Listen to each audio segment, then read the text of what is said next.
one day they will just have enough water. If they're going to have 10 million outdoor festivals in Texas during the summer, they will at least have enough water backstage for us. No, because all the people in VIP are drinking it. That is true. They're full of beer backstage for the VIPs, but they still have to drink water, and they do drink water, and they always drink the band's water. No respect. No respect. None at all, dude. Speaking of no respect, how many times have you seen Pulp Fiction? Dude, I think I've owned it on almost every format. Right. There's a scene in that movie. It's my favorite scene. And it's my favorite scene because every time this happens to me, I think of that scene, and I actually want to reply with the words from that scene. And it's a deal about how no one has history in this Texas music scene. In Texas, no history at all. None. And they'll see me playing in a band and not know who I am or anything. They just see a guy in a band, and it happens to other people too. I know it does. Yeah. Guys that have been playing around for a long time and have done a lot of things that these guys that are talking to you haven't done, but they don't know that, which makes it funny. I have a problem with this recognition. I don't know why I have this deep-seated recognition problem, but you finish a show, and the guys that are playing after you, hey, good show, man. Hey, you sounded really good on bass. Man, I really like hearing you play. You're really good. And I just immediately, I'm in that scene with Jules. What's the other guy's name? Oh, God. Why am I brain farting his name?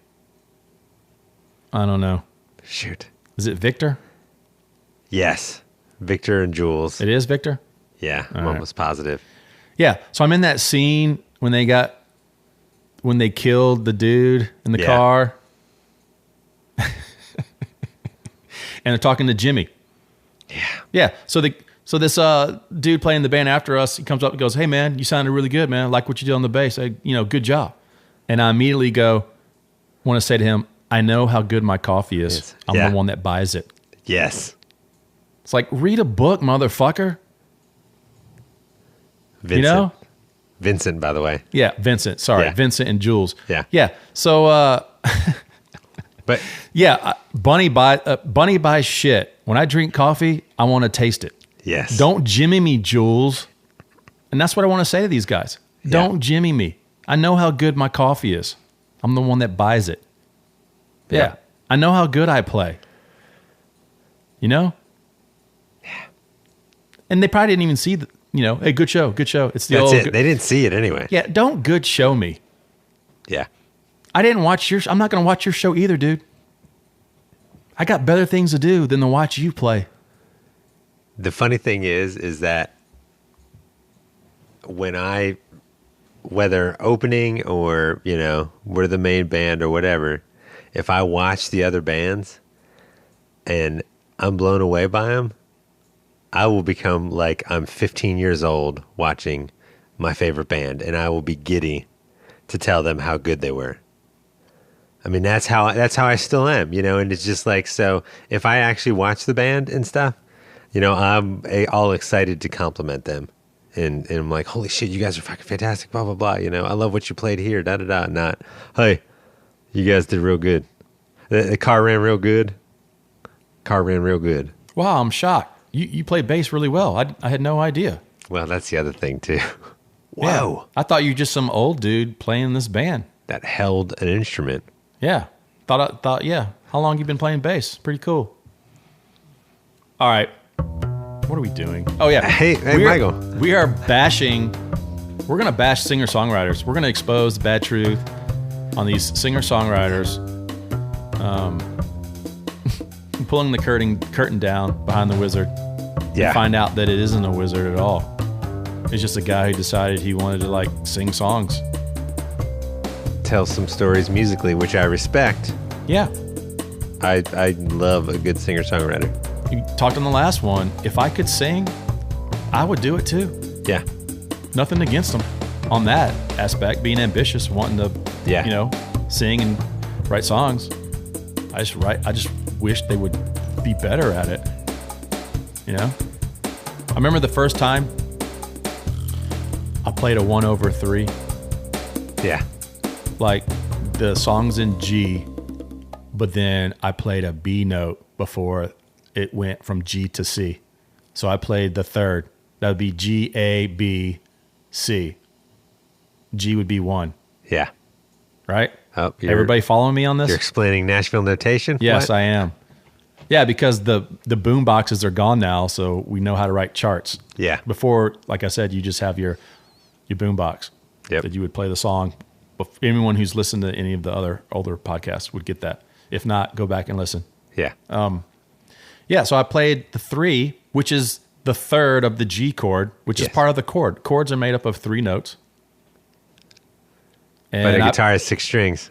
right. So I played that note, and I remember the evil eye I got, like I had ruined this guy's song. Like I had messed up. How dare you? Like, what are you doing back there? Play your root note, bass player. Yeah. So right away, Ooh. you're playing with somebody who has limited, remedial music knowledge. Yeah. And he's writing, the guy with the least amount of knowledge of music theory and harmony is writing the songs. Yeah. And then when you try to like sprinkle them up to make them better the best way you can, because you actually do have some knowledge, boy, their ear is not used to hearing that at all. Because their ear is remedial. Their ear is very, very rookie, amateur ear on these guys. That was a shock to me the first time that happened. It's like, what are you doing? Why are you playing that wrong note? It's not a wrong note. Well, and that's the thing. It's a taste thing, maybe, but it's only a taste thing if you're both on the same page. Yes. There's a lot to be said to the singer-songwriter that writes a good musical story that I love. You know, I mean, I'm a uber fan of singer-songwriters. And what you have to do, if you're the singer-songwriter, you have to trust your band to make it musically flow, be more interesting, or your producer, or wherever you're at. You know, the singer-songwriters that don't have a band but have a producer and then put together the band, trust your producer. If you have a band, trust your band that they're not right. Maybe they're not writing the songs because they like the way you tell the story, but they want to add their influence musically to help the story be interesting. A lot of these guys literally cannot count. They have no sense of time. And it's not just the songs that they don't have sense of time. It's their daily lives. Yes. They're always late. Yes. You have bus call at somebody's house and they're late and they fucking live there. Yes. I'm going to get fired. Really going to get fired. Did you get fired over this? I might get fired right now. But it's true. How can you be late if you live there? Yeah. Or you drive an hour and a half to bus call and the dude's still asleep. Or you get there, you do everything you can to get there to be on time, and they have to go get something first, or they have to do something that they couldn't have done all week. Yeah. Oh, we got to get an oil change, or I have to rotate these tires. It's like, dude, I drove all the way down here. I set my alarm and everything. Yeah. I'm trying to be professional, show up on time. And you couldn't even show the same courtesy or respect for us. Well, that's it. It's a respect thing right there. You know why? Because a lot of them are kids. Some of them are spoiled rotten. A lot of them have trust funds. Yeah. And so they don't have anything to really work for. They know they got money coming from somewhere, or they got a lot of money to start off with. So they're not feeling anything. They never had to do anything that they didn't want to because they had to do it. Yeah. Yeah. Some of them, they're like the worst owners, business owners. Like these guys shouldn't be owners.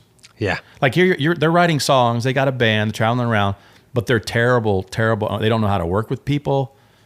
If you say anything to them, they get mad and they throw all their toys out the crib. Yes. It's my band. You don't like it? Leave. And a lot of these kids, guess what? If you try to stick up, like if the money gets funny, or they're making you do stuff that you don't want to do. You want to get home, and they're just on their own time. They don't care about time. They're just doing whatever.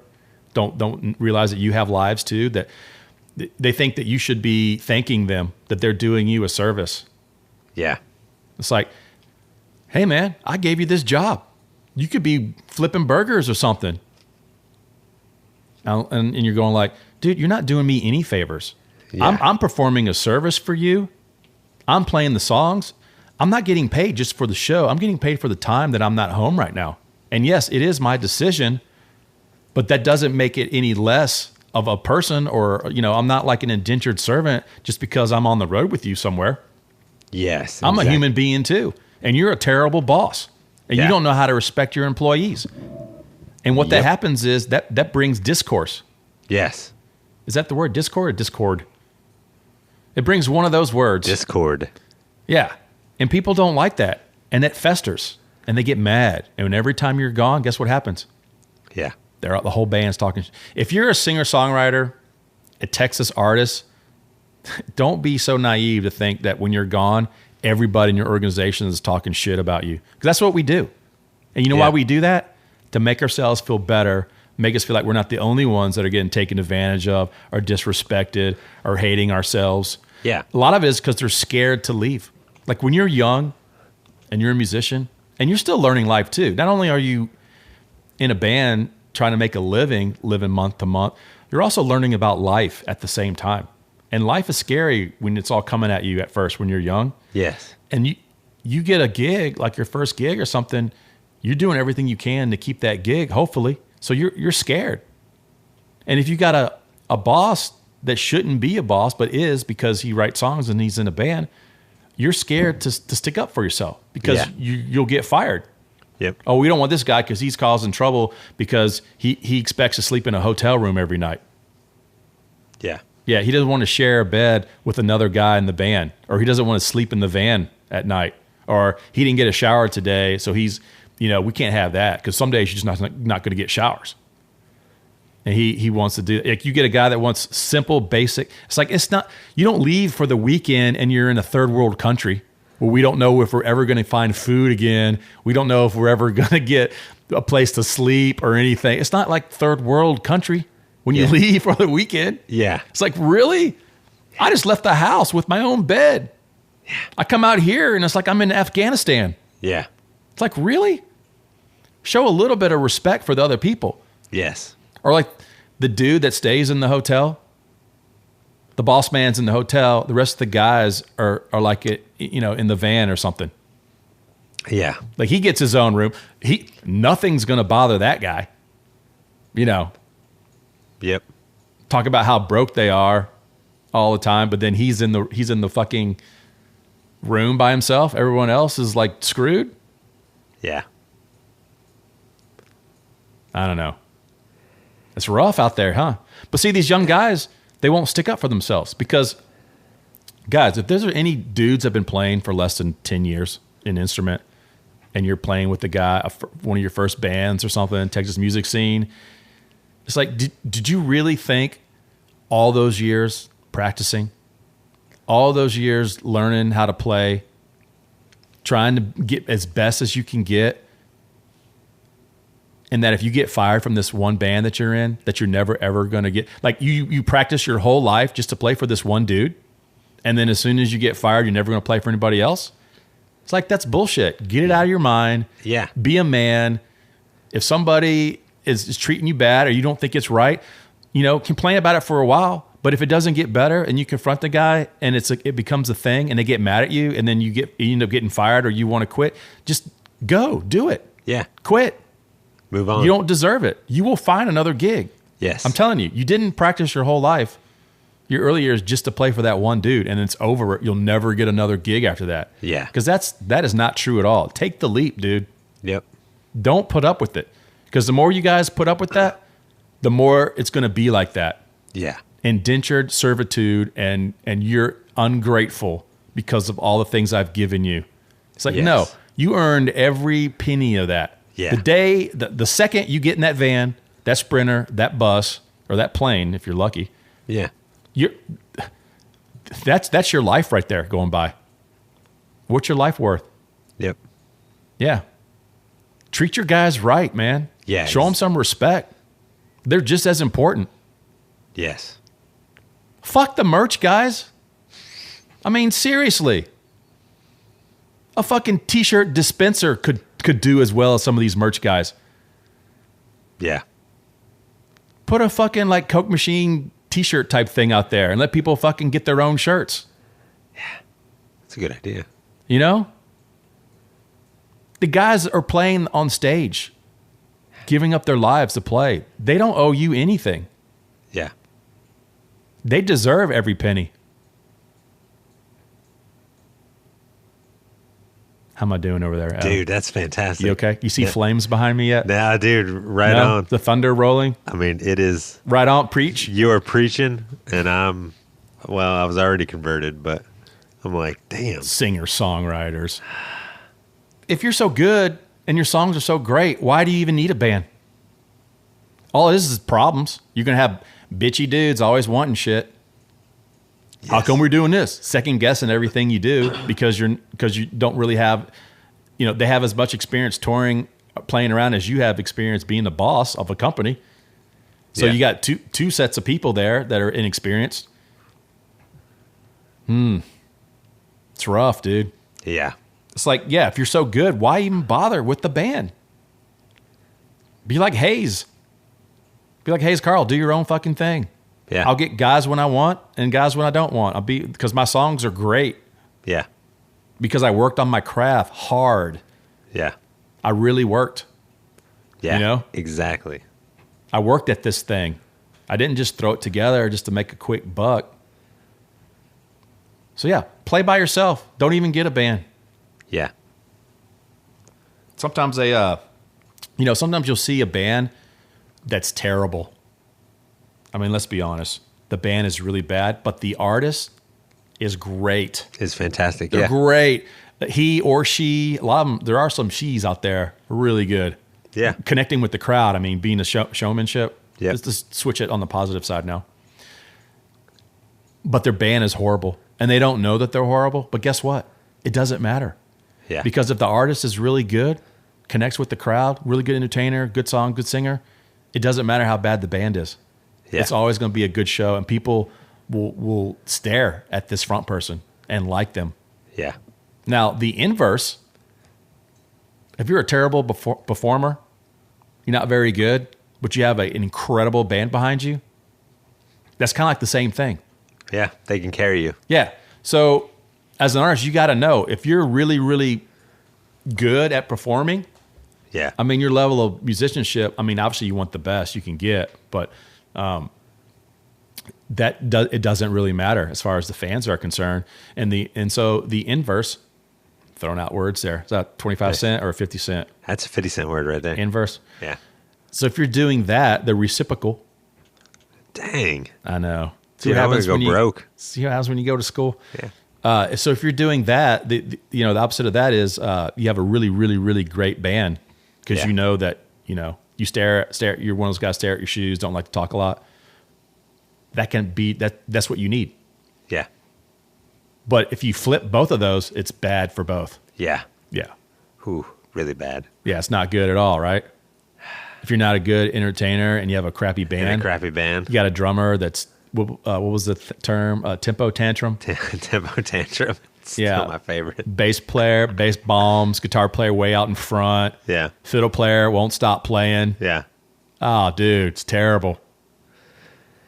And you can't put on a show, then it's all over. It is all over. I can't tell you how many times back in the early Pat Green days when we were just all drunk and stupid and we just sucked. Yeah. Like horrible playing, just terrible, terrible. But PG had a great show. Yeah. Just entertaining, off his ass, the X Factor all the way. People come up to us. That was the best show, dude. You guys were all awesome. Awesome. You guys were incredible. The show was so good. That's one of the best shows I've seen in a while. And the band guys looking at each other like, oh, dude, we were like terrible. We started in the wrong key. Yeah. And so the inverse, opposite, reciprocal Yeah. of that would be the band played incredible. Every song just like the record. I mean, just no overdubs. This is it. You guys want to come in and listen? Because that show was incredible. That was a live record right there, done. But the front man was terrible. Yeah. Forgetting lyrics, singing wrong verses, telling stupid stuff, telling a story that's longer than the actual song you're playing. Yes. Just killing the vibe of the show. Yeah. Doing that kind of thing. Yes.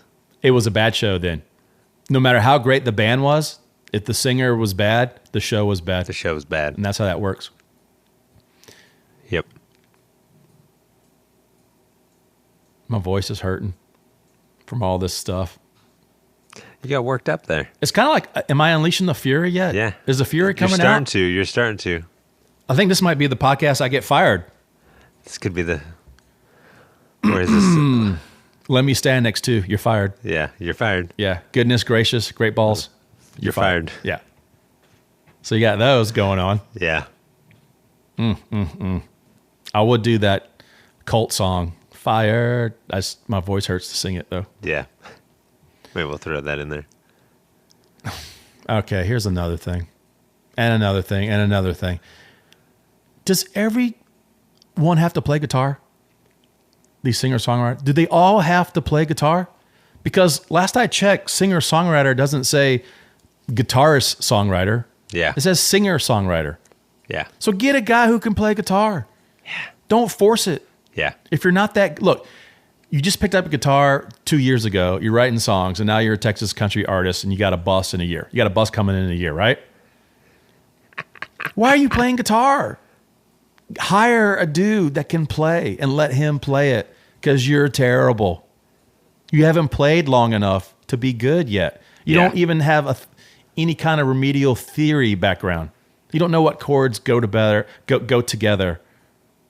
Or if you sing a melody, what chords would best go under that melody instead of trying to force the same old chords, the same three chords into melody that doesn't work, And then your band guys try to help you out and you don't want to listen to them.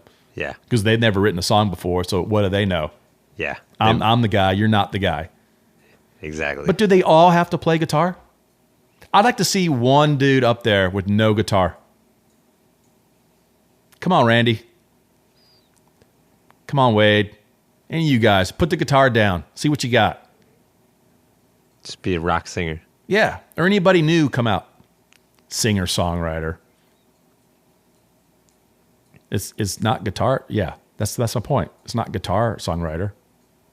So what are you doing up there with something that you can't play? With limited musical knowledge. Yeah. I like that. I'm burning it down today. You're burning it down. I don't care. I don't need this scene. I really don't. There you go. I've done everything. What else do I need to do? I could play in other countries more. I mean, can I play with a band that wants to go play other countries? Yeah. How hard is that? I'm going to have to move there to do it. You might have to. You might have to anyway after this. I'm in a great position now where I can just, it doesn't matter. Yeah.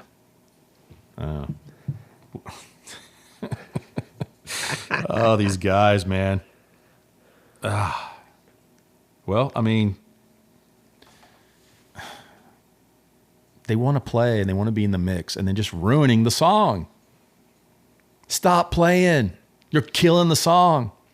Well, it's just, a lot of it's an ego thing. I mean, it's Is it a prop? Or is it a diet? Is it a diet? Is it a visual diet? The guitar blocks the body? Well, I'd prefer it to be a prop than George Strait. It's a prop. Strum a chord, then sing the rest of the time. And I think I prefer that over somebody banging around chords, not in rhythm, not the correct chords. Yeah, because that happens a lot, dude. Yeah. You've seen these bands. It happens a lot. Yeah. It's like the play and then not play and then the play and then not. You know what that sounds like? When you don't have a front house guy? Well, and the front house guy thinks, well, he's the guy, so his guitar's got to be up, right? Yeah. And you hear a jing, jing, jing, jing, jing, jing, jing. No. Yeah. The problem exists when they're the acoustic guy and there's acoustic on the records and they don't have another acoustic guy. Yeah. And they have to play that acoustic part that they didn't record and they can't play it. It's too advanced for them to play and sing and perform. So they can't do it. So they make up some other part and it's just not right. And the song, you can feel it in the song, which is just not right. Well, and that it goes into that world of not knowing. Maybe this is another aspect of singer-songwriters, but singer-songwriters that don't know what's on their record.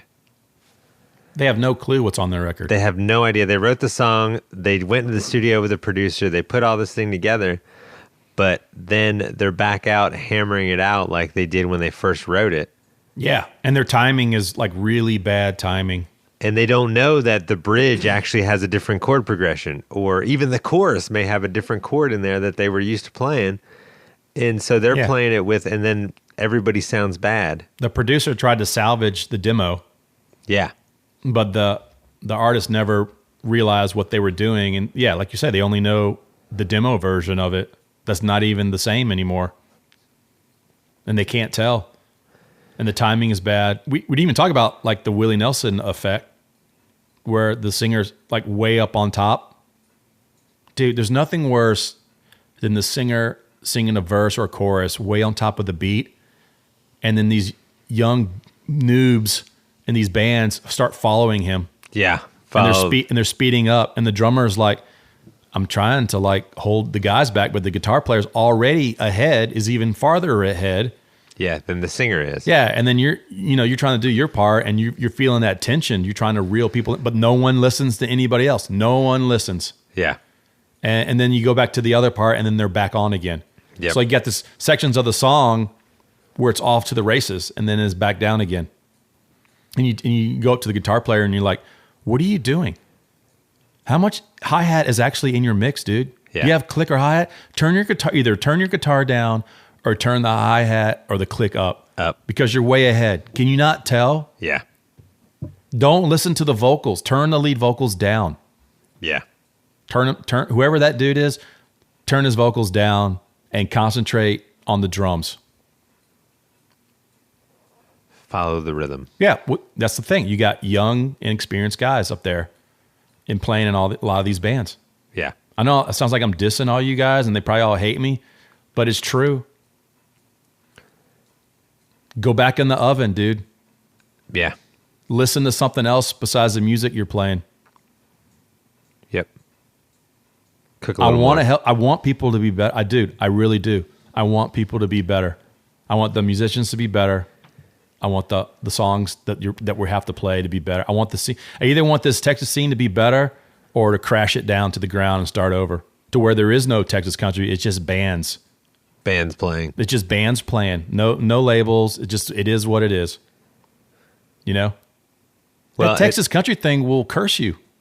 I was about to say, there was, I was telling you earlier, having a 4-piece rock band, booking these shows out of the state of Texas, the first thing I'm asked is like, well, the locals in this town don't really go for that Texas country rock thing. Well, we're not. We're a 4-piece rock band, riff rock. Listen to us. We have a British lead singer. Listen to what we're doing. And then it's like, oh, man, okay, you guys don't sound like a Texas band at all. And it's like, oh, outside of this small circle, there isn't, it's like, it's got a bad rap. The problem is the infrastructure is so built up now. It's almost irresponsible as a business to not be in it when you're starting out because of all the advantages that you get. Yeah. You have to be successful. Like if you start out, if you're like a rock band like yours trying to just start out in Texas, good luck. Oh, dude, it's the toughest thing in the world. You don't have radio stations that are geared toward it. You don't have fake venues that let you play. You don't have a already fan base that recognizes the genre. You don't have any of that as a rock band. Yeah. The problem is that you have to, it's almost like you're doing two things at once. You're trying to we're the Americana band when we're outside of Texas playing venues, like a real venue, which is no dance floor. And then, there's 30 days in a month. There's 30 different types of bands that play there. That's what you're doing when you're out of Texas, not a Texas country band. You're just a band. or a bigger genre that's recognized. But then when you're back in Texas, dude, you're on that train. Yeah. Texas country train. Yeah. I mean, you almost have no choice. The problem is when you get popular enough to where you are recognized as that, and it's hard to get rid of that when you leave, you know?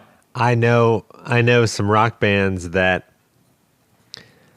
watered down their sound to play Texas for that one thing because they would get well, you guys aren't playing enough. So they watered down to get into opening for those Texas country bands and stuff like that. And on the plus side, they started playing a bunch more gigs and they started getting a fan base. But now their music is watered down and they can't get out of the state, really. They can't get out of this Texas-Oklahoma thing. It's like a black hole of shitty music. And it's like, and I go back to him and I'm like, man, listen, you know, what you guys used to do, how you used to play and the styles that you guys were doing, you know, was it worth the change? Because, yeah, you're playing, you know, 3 to 4 nights a week in Texas. But those aren't real venues, though. Those are the places that give money freely that they don't want to hear the music. Yeah. You get stuck in that. It's like stripping or bartending. It's too hard to leave. It's hard to get out. Yeah, you're making that money, and you're guaranteed to make that money. You don't want to move on. You don't want to take that risk, you know. And I just said, I always say when I turned 37, I decided to start a rock band. You know, I decided to do what I always wanted to do as a kid, which was be in a rock band with my friends. And now we're all older and we're like, you know what? Let's just go for it. Let's be in a rock and roll band and see what happens. What's the worst thing that happens? Okay, we do some records, we tour some, we had some fun, we have some good stories, we tried it. But we're still doing it and we're gaining more shows. Yeah, it's a lot slower to do it, though. Yeah. It can be done, but you have a lot more perseverance to do it. It's so much easier to go, oh, I'm Texas country. Yeah. And the trick, like I said, the trick is when you leave the state, how do you reconcile that? Yeah. How do you get out of it? I mean, you know, we got the fraudulent charts, and then you got the bands that are, you know, how do you think all these bands are playing in Paris? Or not Paris, sorry, in France, where they're playing that little Texas, that country music festival they have in France every year outside Lyon. Yeah. It's like, yeah, they're just, those poor promoters are seeing this chart and seeing these Texas country people and not realizing that, you know what? These aren't like the best of the best that we're trying to get over here. Like the ones who are really, really good are the bigger ones, the more popular ones. They don't pay them enough to go over there. Yeah, exactly. I'm going to need more than 10 grand to get over there, dude, plus flights. Yeah. And I want some other gigs while I'm there. Can I get into some other countries while I'm here? Yeah. Yeah. We're going to do one on touring next and the problems of touring. I think we're touching on it now. Yeah. But, you know, aka, you know. Am I done ripping on singer-songwriters? We're both coughing over here. This is getting bad. It's starting to pour down rain. Yeah, it's like it's raining. We're both coughing. It's like talking about these guys just getting us sick. Yeah. I don't want to be sick. No. And the funny thing is, when it comes down to it, I love singer-songwriters. Yeah, none of us would be here. We wouldn't even be doing this podcast if it wasn't for them. Yeah, it's like, I wouldn't have everything I have if it wasn't for them. I had a good career because it's over now after this podcast. But I've had a really fortunate, successful career. I have done everything I ever thought I was going to do and more. A lot of great memories. Yeah. You know, that's before social media where I still remember the memories. They're just not a picture on social media and you don't remember it anymore. Isn't that? You have to look at the social media to remember what you did. Not to go off on that tangent, but isn't that funny how before social media, I have better memories of the things that happened in my life? Yeah, all these stories I'm telling you is like pre-social media. Yeah. Like, I remember concerts that influenced me pre-social media. We're like the worst at tangents. Dude, we are. I remember... Tangent tantrums. That's what we're having right now. Dude, we are. Speaking of singer-songwriters, I remember sitting at what theater? I'm trying to remember the name of the theater in Houston watching Tom Waits. I never brought the camera out, never brought the phone out because I didn't have a phone with a camera on it. I literally just sat there and watched in amazement this guy do this amazing show and tell me stories musically and just talking. We've done enough shows where we could edit the previous shows on just the cell phone stuff, and that would be a whole show. A whole show is just cell phone. Yeah. I don't know what it is. I guess we have to have it now. You can't go back. I don't know. God. But we can end this now. We can. I'm done talking about these guys. It's a love-hate. It's really a love-hate thing. It is. We love these guys. It's truth, though. It's bad truth. Yeah. We don't want to say these things, but they exist. You're all thinking it. You know, the band guys, they rip on the boss when the boss isn't there all the time because they don't want to take it home with them, or they shouldn't. Yeah. You know, if you're going to do any ripping, get it all out before you go home. Don't take it home to your wife or girlfriend or your friends. How was the weekend? Oh, this MFer and this happened and that happened. You don't want to be that guy. No. You want it to all be out, because once you get it out, it's out. It's done. Then you're okay. You move on. You're not carrying it around with you. So say all the stuff you got to do while you're out on the road, and then you get home. Just go live your life after that. Don't take it home all week torn up because somebody did something. Yeah. You know? And it could be just with another band member too. You know, just don't leave it. I mean, yeah, don't take it home with you. And again, we want, maybe the reason we bring this stuff up is because, you know, it's not just informative. We want, it'd be nice for the singer-songwriters to maybe listen and just be like, man, maybe I should treat my band member better. Yeah, well, maybe the bass player wants to eat today. Yeah. Or on the other side of it, maybe the band realizes, man, maybe we treat the singer-songwriter shitty. Yeah, maybe some of them are ungrateful and do try to take advantage. Man, something broke in mine and you owe me. Yeah. You got to buy me a new case because, you know, this happened when we were out here and I can't afford it. And the guy's going, dude, part of the job is buying your own gear. Why do I have to buy you gear? Yeah. Get your own gear. Well, I can't get gear because we're not playing enough gigs. It goes on, dude. Okay, dude. We can't win. You can't win. Band guys band guys are always going to be, they're always going to be ungrateful. Yep. It's never enough for a band guy. No, it never will be. I hate this private jet. Yeah. Remember the last private jet we had? I could move the seat back 2 more inches, but this one, I hate this one. Yeah. I hate not having to go through TSA. Yeah. It's like I said, it's going to be never enough for band guys. They're always going to complain about something. The aux cord in this limo isn't long enough, so I got to sit on this other seat. There's no Wi-Fi in this, where we're in. Yeah. Yeah, and then the boss is like, dude, I'm constantly doing all this stuff for you guys, and it's never enough. Yeah. You want more gigs? I give you more gigs. Then you complain about the gigs that we're at. You're playing more gigs. Or they want to ask off, or they don't like the place you're playing. Yeah. Why are we playing this place again? I thought we were going to play this place. Why are you playing? And then you're going, dude, you've been whining about the schedule. Yeah. I get you more gigs, but you don't like these gigs. Yeah. What do you want me to do? The only reason I'm playing this gig is because of you. Yeah. I don't want to play here either. I'm playing here to give you more money because I know the end of the year is coming and we're not going to be playing enough. So I'm taking these stupid money grab gigs so you guys will be happy. This does nothing for me. Yeah. So you get that side of it too. Yep. I can do both sides. Yeah. We complain about the singer-songwriters, but we still respect them. You still need them. Yeah. You have to have them. Isn't it it's like sex, right? You got to have sex. Yeah. I don't know. You got to have singer. If you're a musician, what else are you going to do? Yeah. Hey, you know what? You think you're badass? Make your own band. Do your own band then. Yeah. See how good you are. Come back to me in 3 years from starting your own band. See how your band guys are. See if you're putting out the same shit. Exactly. Hey, Michael. Where can you find Bad Truth? Bad Truth Podcast is on all the social medias, including Instagram, Twitter and Facebook. MySpace? No, we don't have MySpace. Well, and all the cool ones. Maybe we should have MySpace. Maybe we'll bring MySpace back. For that one dude that still has that guy as in his top 7 or whatever. Tom, yeah.